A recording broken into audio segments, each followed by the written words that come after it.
Hello, you're listening to the podcast of the Andrea Mitchell Center for the Study of Democracy at the University of Pennsylvania. I'm your host, Rafael Khachaturian. Joining us today is Alexis Harris.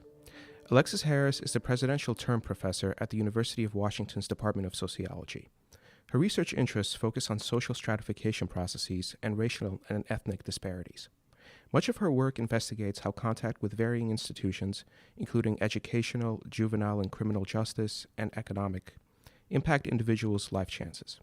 Professor Harris is the author of A Pound of Flesh, Monetary Sanctions as Punishment for the Poor, published by the Russell Sage Foundation in 2016. Professor Harris, thank you for being with us today. Well, thank you for having me. So your research addresses the structural and institutional inequalities that pervade the American criminal justice system.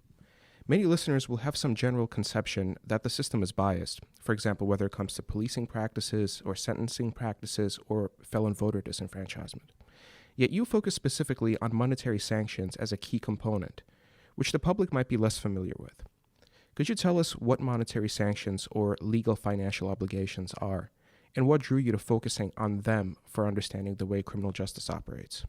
Sure. There are a host of costs that people have to pay when they make contact with our systems of justice.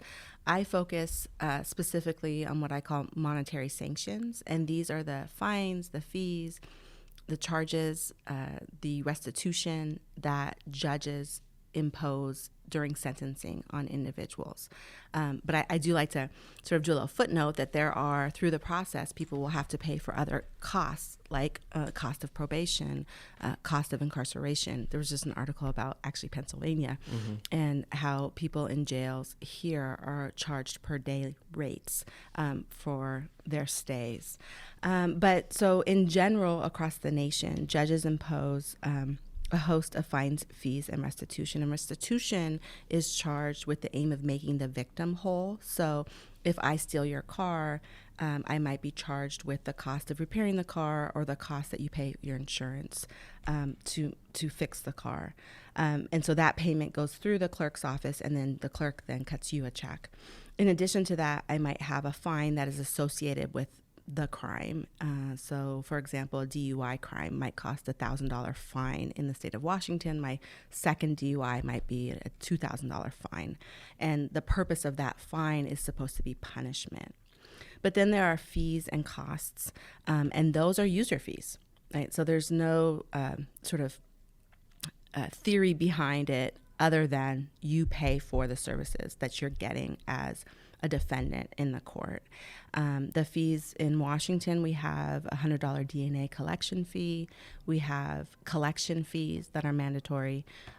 So there's a mixture, sort of a cocktail of costs that people are charged when they're being processed. And how widespread are LFOs in terms of within the United States, and why has it been so difficult until now to get a more concrete picture about what these practices entail?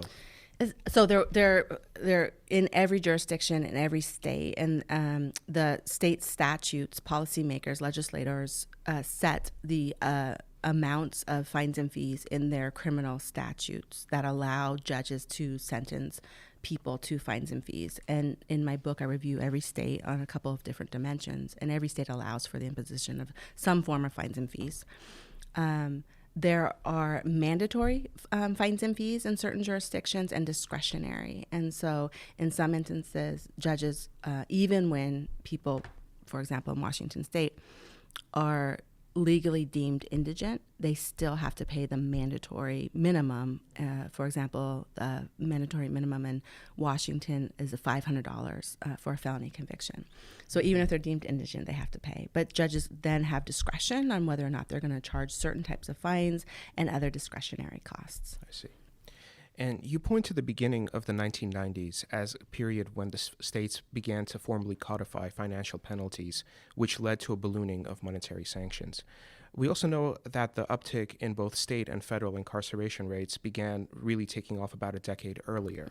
So what do you think were some of the broader social and historical causes behind the growth of the carceral system, and then the incentives that led state and local governments to increasingly rely on legal financial obligations? It's an amazing question, and a lot of information, both historical and the ways that we understand the criminal justice system. can help inform that question. I mean, the formal systems of criminal justice have always been used as a means to control marginalized and racialized populations in this country. The uptick in sort of the post-1974 and what scholars have called mass incarceration and mass conviction really came as a consequence for a lot of different factors that people have found. So changes in particularly in the 90s, changes in sentencing reform with mandatory minimums, sentence enhancements, like 3 strikes you're out types policies, that really dramatically increased the population. I argue in relationship to monetary sanctions that on the tail of this rise, during the 90s, jurisdictions just couldn't afford to incarcerate people process and incarcerate people in the ways that they were doing in the 90s. And so I did this for a Washington state statute. In the book, you can look at the legislative history of fines and fees in any state and see when the amounts of fines and fees began to expand and new fees, particularly fees, began to be created and added to state statutes. So in Washington state, that happened in the 90s. We could trace the legislative history and see where people were going to the legislature, clerks in particular, and advocating for increased amounts of fines and fees. We've always had fines in this country since the inception of our criminal justice system, but you definitely see during the 90s this expansion of the amounts of costs that can be imposed and the types of costs that can be imposed to individuals. And in your book, A Pound of Flesh, you focus on how LFOs were imposed in your home state of Washington. Mm-hmm. So can you walk us through a little bit of the research that you did for the book in terms of the ways that you went about gathering information mm-hmm. for what is a widespread but then not extensively studied phenomenon? Right. Well, I honestly, myself and my colleagues stumbled on this topic. It was just summer, I want to say it was 2006 maybe. The Washington State Minority and Justice Commission put out an RFP, a request for proposals, to study LFOs. And my colleague and I, we never even heard of what are LFOs. We had to look that up. But it seemed like it was interesting, and that particularly partnering with the Minority and Justice Commission, we might have access to data that we wouldn't otherwise have had. We were both qualitative researchers. They wanted a statistical analysis. So we said we do that, but we also would like to do interviews with people who owe debt just to learn more about it.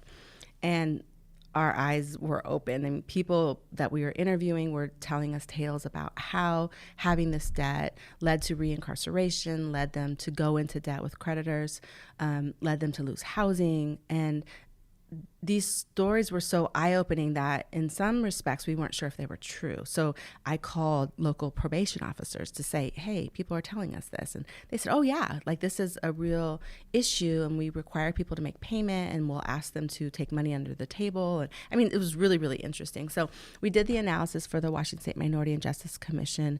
And in that, we developed 3 papers, and we found, among other things, that in Washington State, people who were Latino were statistically had higher fines and fees than similarly situated other people in Washington State. So we found some race effects and sort of in some ways trying to understand why Latinos might be treated differently in Washington State. And that just was really interesting. So that work ended, and I decided, as being an ethnographer, I wanted to go back to my roots and get in the courts and see how is this happening. We have one state statute. And I assumed that in some way there would be some regularity to how judges impose that statute. But once I identified 5 different counties in Washington and started just sitting in on sentencing hearings and watching judges go through very normalized procedures that they sort of came to do in their court, they were very different than other courts. So in one court, judges were regularly sentencing, all the mandatory, but then a lot of discretionary. So $200 collection, court processing fees, charges for public defender in the court was really interesting. $450 in one county, just regular amount that would be imposed. So some counties had the mandatory minimum, about $600 that judges were sentencing to people, but other counties, $2,200 was regular amounts that people were sentencing. So from that, I wanted to then observe hearings where what happens if people said that they couldn't pay and were summoned to go back to court, what did judges say? And those hearings were eye-opening. The ways in which judges would evaluate whether or not someone was a willful non-payer. That's the standard to then, if they're deemed that they have the resources but choose not to pay, then the court could send them to jail. So I did that, and then I just started interviewing anyone I could. So did some case studies with people who had outstanding debt to try and look at over time how being in debt, owing that money affected their life. I interviewed prosecutors and judges and clerks who in Washington state really control this process of collections. And defense attorneys, I interviewed some probation officers. I even went to the state legislature and tried to interview a few people there. So really, I call it my kitchen sink, just trying to understand anything that I could. I really think after sort of having done the book and sort of reflected over the last few years, and now I have a study where we're in 8 states, sort of replicating and expanding what I did in the book. I really think that, I my dissertation work was in the juvenile court. I sat in hearings. I heard judges impose fines and fees, but I ignored it. And I think it was sort of my middle class sensibilities that I thought incarceration and felony conviction was the stigma that mattered. The consequence that mattered. And I didn't realize how much having this legal debt, even $100 or $500 for people who are poor, how that can control and really change their lives. And so, so it's been really, really eye-opening to see this system and sort of uncover it, and then start talking with other scholars about, I never thought of that, So it's been really, really, really interesting. Yeah, no, that's a fascinating account, and I'm kind of glad that you brought up the idea of judges and the kind of amount of discretion that they have, because that was going to be my next question. So one feature of LFOs that I was really stunned to learn from reading your book is that these practices really hinge almost entirely on how judges may interpret what quote-unquote good faith efforts to pay versus quote-unquote willful non-payments are. And judges then often leave these determinations in the hands of bureaucrats and clerks, who then end up having a lot of discretion. So can you tell us a little bit more about how the system evolved to give bureaucrats this discretionary power, and why you think it's had so much persistence over time? Yeah, so what's really interesting is in the early 80s, across the country, courts, legislatures moved to structuring sentences. So in Washington state, like many other states, we moved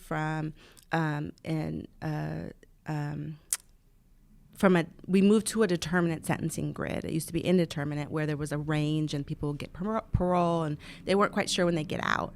And in the 80s, we restructured, we created sentencing grids in Washington and other states, where now it's a determinate sentence. So that was put into effect in Washington in 1984. And then in 1989, the legal financial obligation statute was created, and it allowed for huge amounts of discretion. So it was an interesting time period, and I don't know what the legislators were thinking at that time, but we moved from a system which kind of reined in discretion to one that had a different type of penalty and allowed for large amounts of discretion, not only for judges, but for, as you said, clerks. So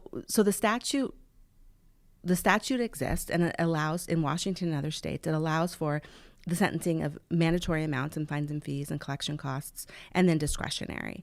And it's up to judges to make assessments.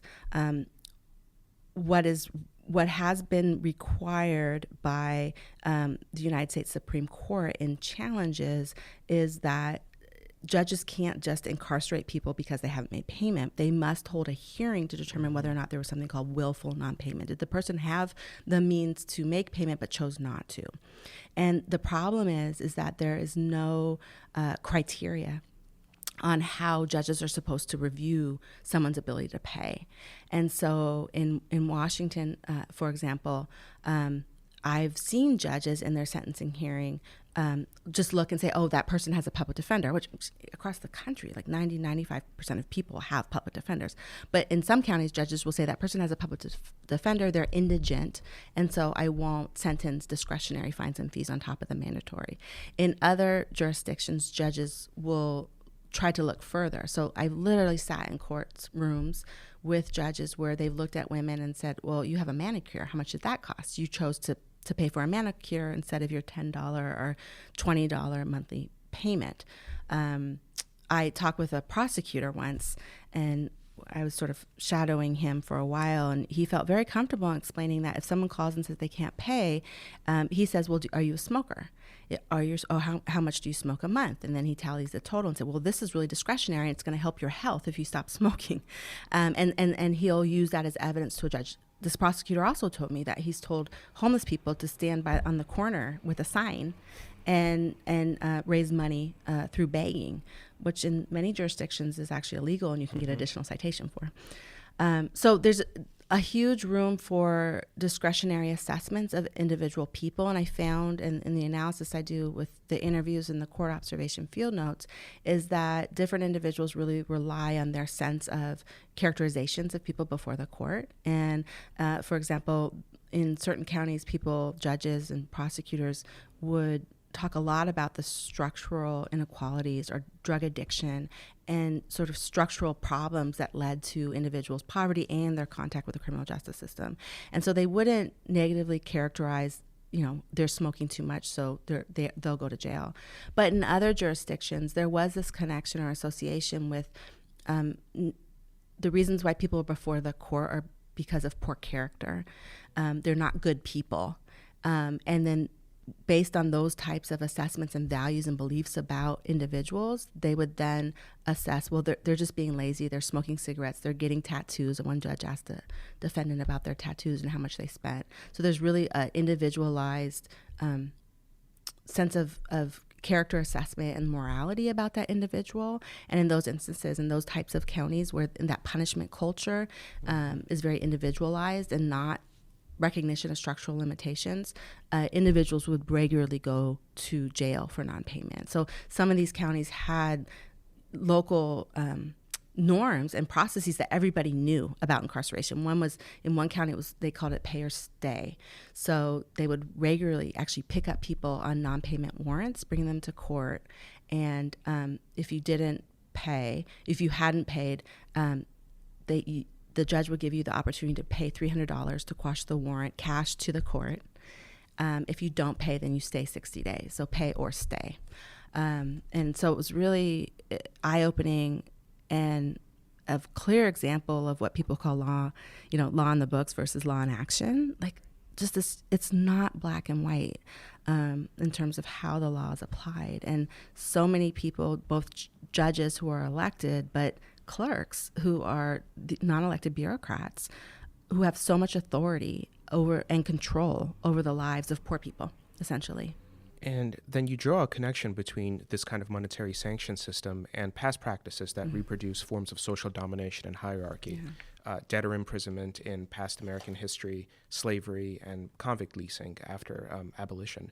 So you also suggest that these may be parts of what you just referred to as an American punishment culture.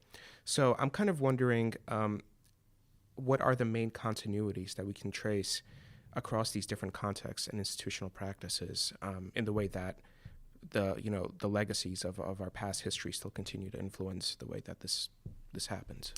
The way that I frame the emergence and the focus on monetary sanctions in the contemporary criminal justice system is really situating it within the historical context of the ways in which poor people and people who have been racialized have been controlled in this country. Mm-hmm. And so,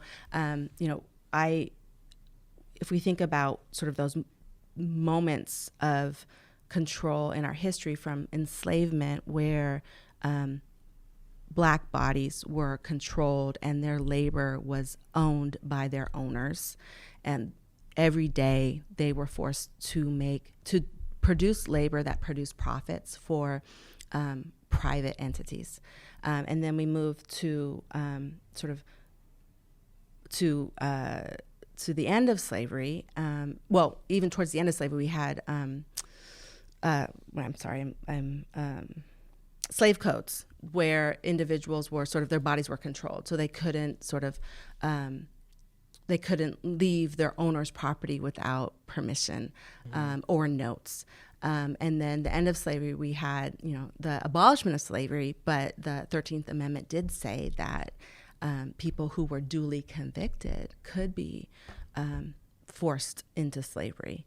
And then we moved to black codes. We didn't have formalized criminal justice system at that time, but we had black codes, which again, similarly to slave codes, policed black bodies and easily made them duly, quote unquote, convicted of crimes.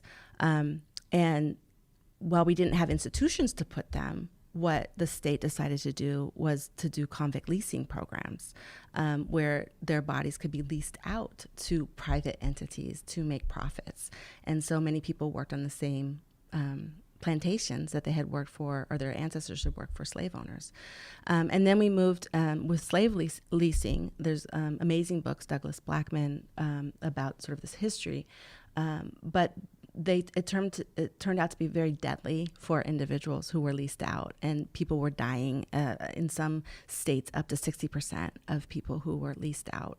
And so states decided to build institutions and realize that they could make profits off of the individuals. And so literally, Louisiana, the Parchment Farm, like prisons, we could use the same language, prisons were built on the exact same farms where individuals were enslaved. And even to this day, you can go to Department of Correction websites in certain southern states, and they proudly promote the amount of profit that they're making from prison labor. And so there was sort of internal profits being used for individuals. So if you think about this, and then we move to mass incarceration and conviction and to the development of monetary sanctions, that now with monetary sanctions, people are convicted and, their current labor and their future labor is owed to the state. Mm-hmm. And there is also this pervasive element of third-party entities, of private companies that can make money. So private probation is people are making money from people with convictions. Different types of companies are making money and profits on these individuals too. So it's really the control of individuals throughout history, both poor people and racialized people, control of their future and their immediate labor to make profits for both public and private entities. And then coming to the present, in terms of your findings, you do conclude that monetary sanctions have these longstanding negative consequences. So I'm wondering if you can talk a little bit about who's mostly at risk for being affected by these practices, but then also about how LFOs illustrate the way that class, status, and race all factor in creating a kind of totalizing system of social stratification that reproduces inequalities. It all fits into the American sort of the United States story, historical story of race and class, that this population is the same population, particularly racialized, disproportionately African-American, and poor, that's been controlled over time. So ironically, they're the poorest population, but we impose debt upon them to pay for the stigmatizing and the isolation of that population. So the population most at risk are the most marginalized. Research, Bruce Western, Becky Pettit have shown that populations, that African-American young men, high school dropouts, have the highest risk of incarceration, this lifetime risk of incarceration.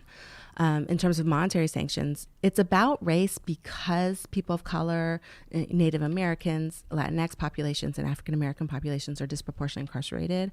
So that's sort of the racial part of the story at this point.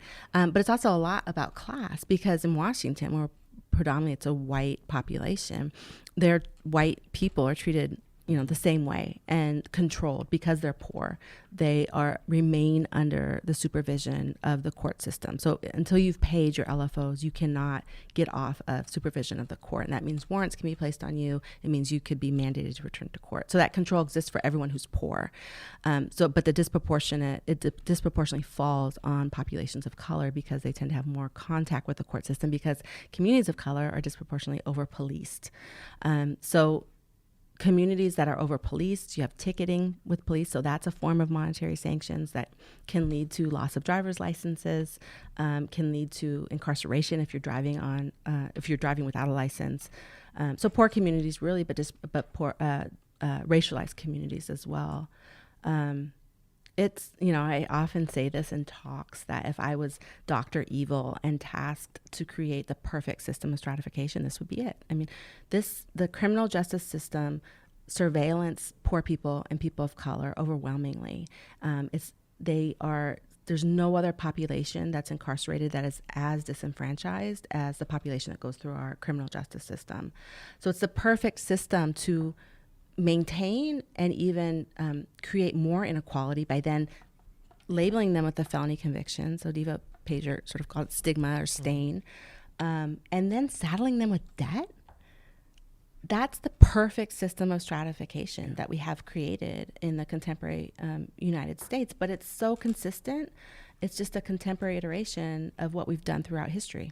So I'm wondering then if we can conclude by talking a little bit about where we go from here. For example, last year, Washington State Legislature did pass a bill that aimed to end the practice of jailing people who were unable to pay their LFOs and tried to set clearer standards for establishing this ability to pay. So first, I was wondering if your research informed this bill at all. And then I was wondering if you're aware of any other similar bills being considered in other states. And then beyond legislative action, what kind of work do we still need to do to make substantial changes to this system? Right.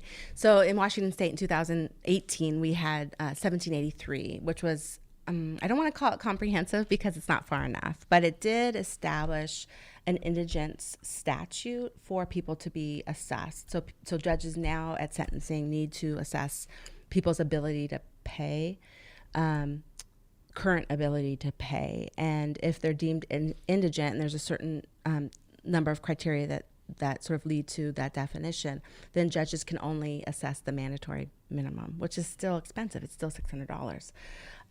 So it is movement forward, and it did also abolish the 12% interest that was accruing on post 2018 LFO sentences. So that was good. I'd like to think that my research helped to inform it. I was involved. I mean, this has been several years of organizing in Washington State, and some of which I was involved and testified and things like that. So it is neat to see research that matters and that can impact policy. And I've had presentations before the Washington State Supreme Court before on this as well. So that's been really neat to sort of see, to engage with people who are making these decisions. So the way I like to sort of frame policy reform, and I had this light bulb went on for me in a meeting of a national task force that the Obama administration started in, I think it was 2015, 2016. I was sitting in the meeting, and it was mostly judges and clerks talking, and I realized that in terms of criminal justice reform, we can, a lot of people are talking about, so I have kids, and they have coloring books, and coloring books are the dark lines, and then they're blank and you can color. And I think a lot of criminal justice reform, people think they're progressive, but they're just changing the shade of the color crayon. They're not doing too much more than changing the color maybe, or making a darker color or something. So they're maybe alleviating some of the injury of the LFO, but it still exists, it still remains. So removing the interest, right, is great, right? But you still have the $600 that people who are unemployed or on disability can't pay. We've seen other movements. Many states are creating these bench cards, which you don't realize, but many judges actually don't know the law. And so the bench cards they have them, they're laminated right before the judge, and the judge sitting on the bench can review and see what is exactly mandatory that I have to sentence, what is discretionary, and then what are the criteria that I need to use to assess. So the bench cards are movements that have happened across the country. Many jurisdictions are also decoupling the loss of driver's licenses. So in many states, if you fail to pay, then your license is suspended, which is problematic for obtaining jobs, for driving to your job, transportation of your kids, and things like that. So there's stuff that policy changes that are just sort of changing the color within the lines. I argue that we need to erase those lines, and that we need to do, those changes help people immediately, and we do need to continue to do that because people are suffering right now. I think we need to dramatically alter our systems of monetary sanction. So I argue that we need to completely abolish felony fines and fees for individuals. I always say there's this punishment pie that people are getting. Incarceration in this country, they're getting probation, they're getting community service, they're getting sentenced that they have to pay for drug and alcohol treatment and assessment, and that's extremely expensive. I argue they do not need additional costs. For minor offenses trafficked to misdemeanor, judges say, well, you don't want me to incarcerate them. What can we do? So financial penalties, I understand. Previously, I've sort of argued that maybe we could move to a day fine system that they have done in other countries around the world, where their judges assess individuals' ability to pay. So what was their daily average wage, and then they have sort of a severity score associated with their offense, and so those two are multiplied to get that cost of what the individual would pay. So if Bill Gates and I are sentenced to the same crime, he lives in Washington across the lake. If we are sentenced to the same crime, then the severity of the punishment, according to what we have the ability to pay, is the same. It's proportionate to the offense and proportionate to what I could pay. Mm-hmm. And so, recently I've been thinking, though, my thinking, I'm honest, transparent, has definitely evolved over time in understanding the insidiousness of the criminal justice system. I really question, why do we need to create financial penalties in this country when we have so much economic inequality? I really don't think that's the route to take either. So I would say we need to erase a lot of lines and really need to have these broader conversations about punishment. What do we mean? Like, if we really want to mark someone for life, stain them for life, and keep them in perpetual debt, like Dr. Evil, right? Then let's keep that system, because that's exactly what we're doing. Right. Or if we really believe in redemption, like many of us say we do on Sundays or Saturdays, right? Mm-hmm. Then what would that look like? If someone commits an offense, when can they be redeemed and held fully accountable? And then what does it look like for us as a society to come and support them and allow them to move forward and have healthy families and healthy lives and productive lives? So I don't see the erasing of lines, those latter movements yet in other systems. Well, although, California has moved to abolish juvenile fines and fees. They're doing that. And some jurisdictions are really working on to abolish other types of fines and fees for adults. So there is some movement like that. But I think we have to have sort of hit it at all angles. I think we have to have national conversations with people who don't know anything about the criminal justice system, and also with academics. I think we need to talk with policymakers. I think we still need to have people out there who are fighting the battle and doing litigation on the ground to defend people's rights. It's hard work.